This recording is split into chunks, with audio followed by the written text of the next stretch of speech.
Na província moram os Panotos, uma gente muito parecida conosco, só que possuem 2 orelhas tão grandes que descem até os joelhos, e quando faz frio, costumam envolver o corpo com elas, como um manto. Você já ouviu falar algo sobre um estranho povo que, diferente do humano normal, possuía orelhas tão enormes que muitas vezes eram usadas como vestimentas e que, segundo alguns autores, tais criaturas podiam até voar? Eu sou o Marco e confiram agora um pouco sobre os Panotes ou Panotos, criatura que faz parte da lista de seres diferentes descritos por diversos autores, incluindo Plínio o Velho. Segundo Plínio, os Panotos tinham orelhas tão enormes que chegavam até as pernas. Eram tão grandes que eram usadas como roupas e como cobertas durante noites frias.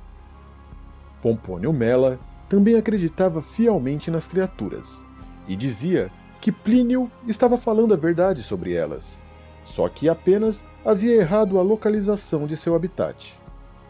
Plínio escreveu em seu famoso livro Histórias Natural que uma estranha raça de pessoas conhecidas como Panote viviam nas ilhas de Todos os Ouvidos, ao largo da Sítia. Segundo Pompônio Mela, eles habitavam uma ilha onde hoje fica a Escócia.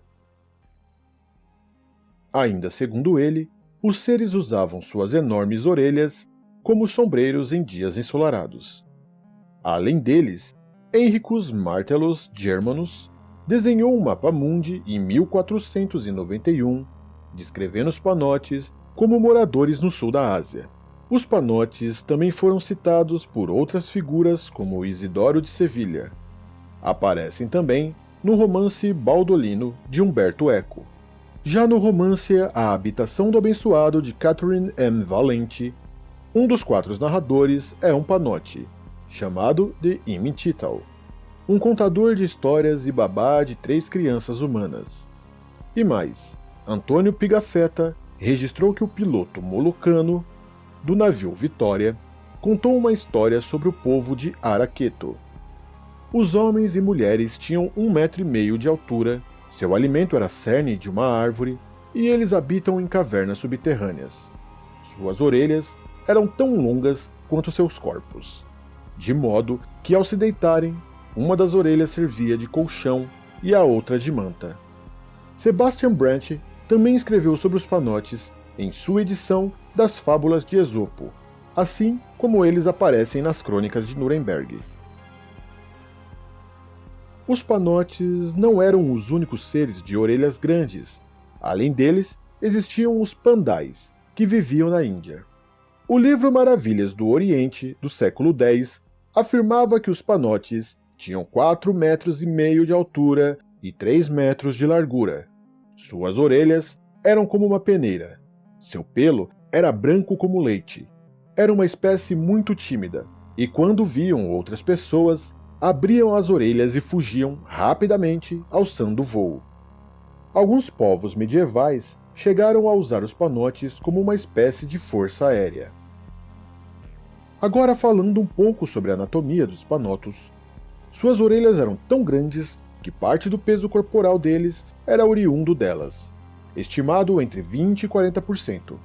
Para acomodar esse apêndice tão grande, o tecido conjuntivo de suas orelhas geralmente ficava muito mais abaixo ao longo da face do que a maioria dos outros humanoides.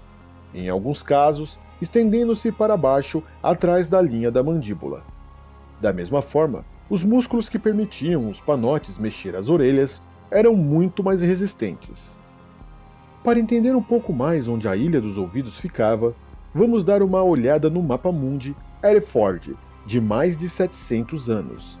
A ilha fica exatamente no canto superior esquerdo do mapa. Ali fica All Ears Island, ou a Ilha de Todos os Ouvidos. O ponto mais ao norte neste mapa é a Índia, e as Ilhas Britânicas estão na parte inferior esquerda, por volta das 8 horas. Para isso, vamos imaginar um grande relógio no mapa, assim fica mais fácil visualizar os locais. Esse círculo no centro do mapa é Jerusalém. A meio caminho entre Jerusalém e as 10 horas está a Arca de Noé, enquanto Gog e Magog estão perto das 11. Agora você deve ter uma ideia de onde a Ilha dos Ouvintes ficavam. Os Panotes foram uma das poucas tribos de monstros humanos que estiveram presentes na literatura antiga e que continuou existindo na literatura medieval. Uma das possíveis origens pode ter sido na Índia, aparentemente nos tempos da invasão iraniana do Industão. Os iranianos tinham a tradição de puxar as orelhas para trás com brincos pesados, fazendo com que ficassem muito maiores que o normal. Essa prática ainda é preservada no sul da Índia e em outras tribos pelo mundo. A questão é que esse povo eram vistos pela população do Industão como os orelhas compridas. E foi no século XIX que lendas de pessoas que dormiam sob seus próprios ouvidos foi registradas no Industão.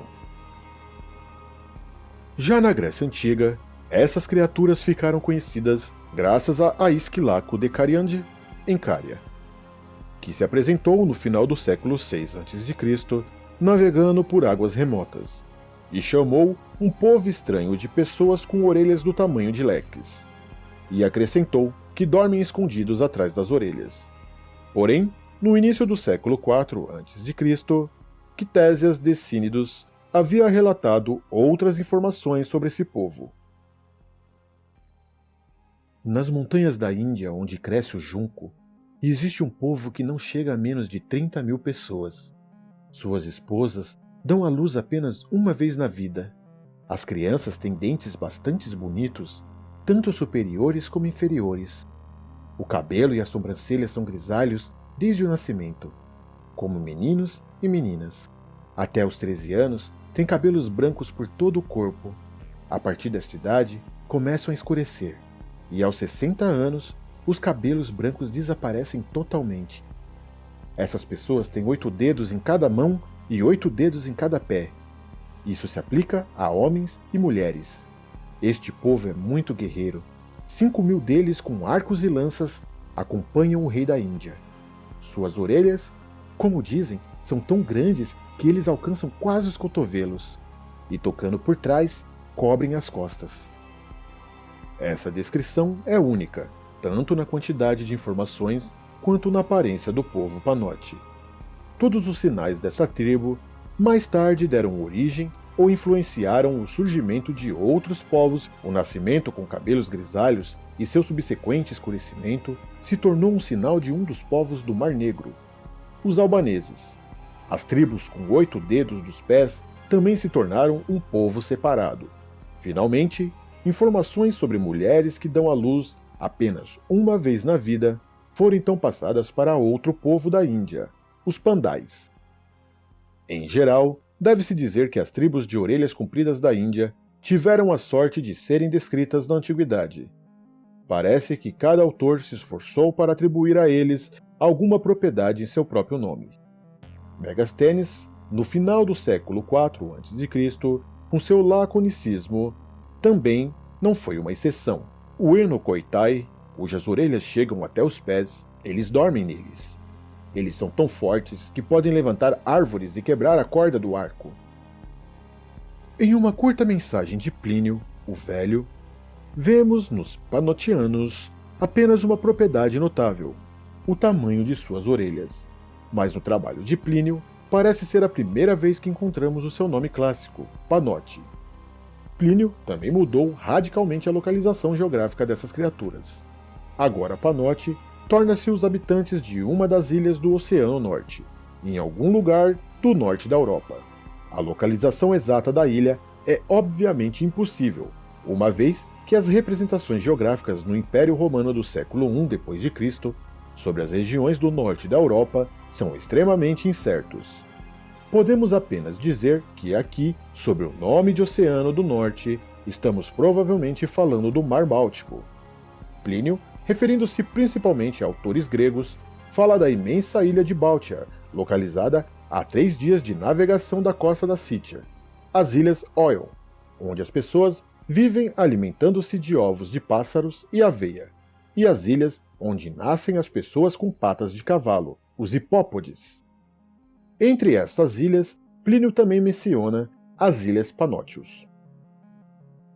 Fala-se também das Ilhas Panótias, onde as pessoas vivem com orelhas de dimensões tão marcantes que cobrem todo o corpo, que de outra forma teriam ficado nu.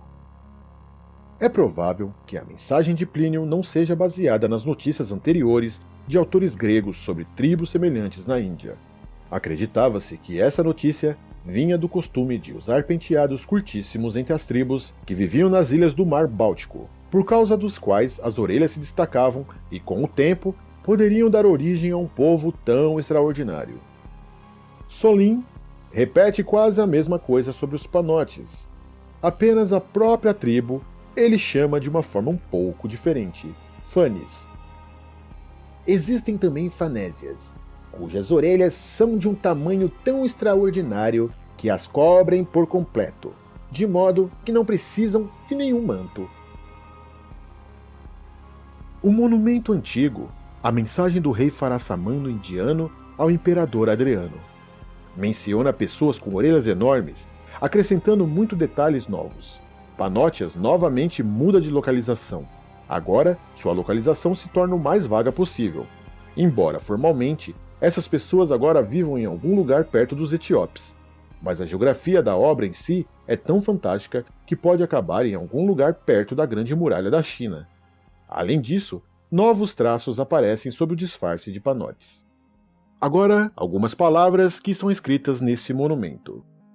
Há pessoas de 16 côvados de altura, 7 côvados de largura. Tem uma cabeça grande, orelhas como uma joeira, tem o corpo esbranquiçado. Quando veem outras pessoas, projetam as orelhas, então você pensa que estão voando. Uma obra próxima a isso é Nas Maravilhas do Oriente, que praticamente diz a mesma coisa. A leste daqui, vivem pessoas com 15 pés de altura e 10 de largura. Eles têm uma grande cabeça e orelhas como moinhos de vento. Eles se deitam à noite, e o outro, eles se escondem, e então se cobrem com suas orelhas. Eles têm um cabelo sem pelos e corpo branco como a neve, como um leite. Assim que vem uma pessoa, eles levantam as orelhas e fogem, fazendo você pensar que eles estão voando.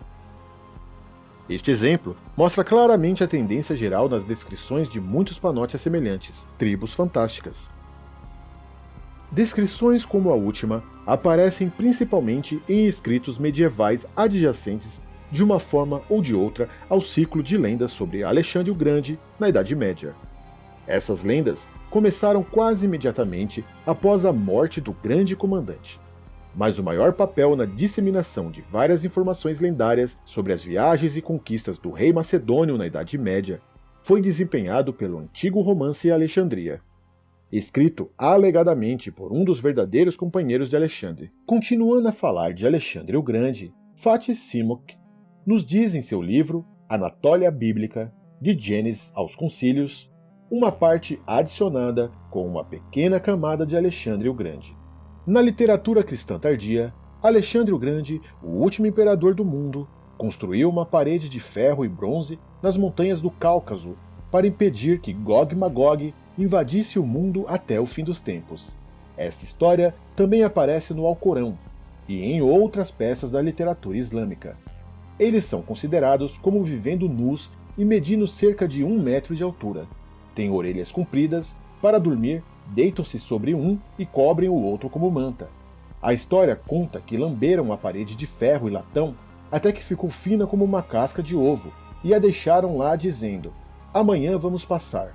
Mas eles se esqueceram de dizer Ixalá. E no dia seguinte encontrei a parede tão espessa como no início.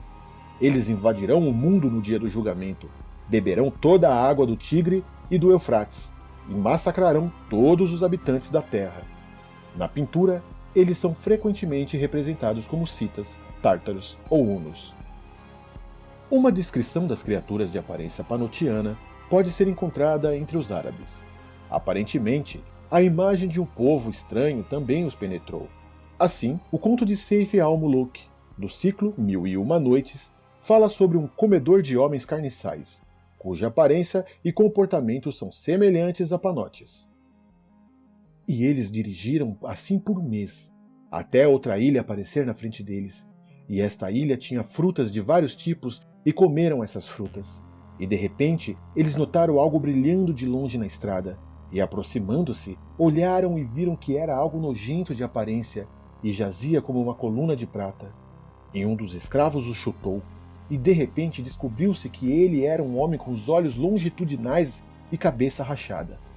E ele se escondeu debaixo de uma das orelhas, pois ao ir para a cama, colocou uma orelha debaixo da cabeça e se cobriu com o outro.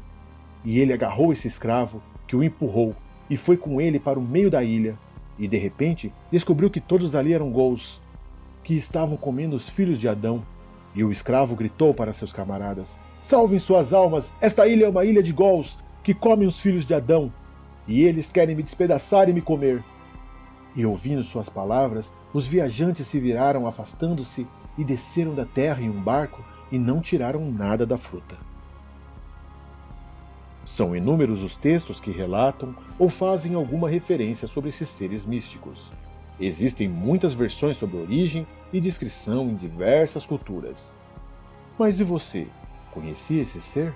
Será que em algum momento da história eles realmente existiram? Deixe nos comentários. Se gostou do vídeo, deixe o seu gostei, compartilhe com seus amigos e se não for inscrito no canal, aproveite e se inscreva.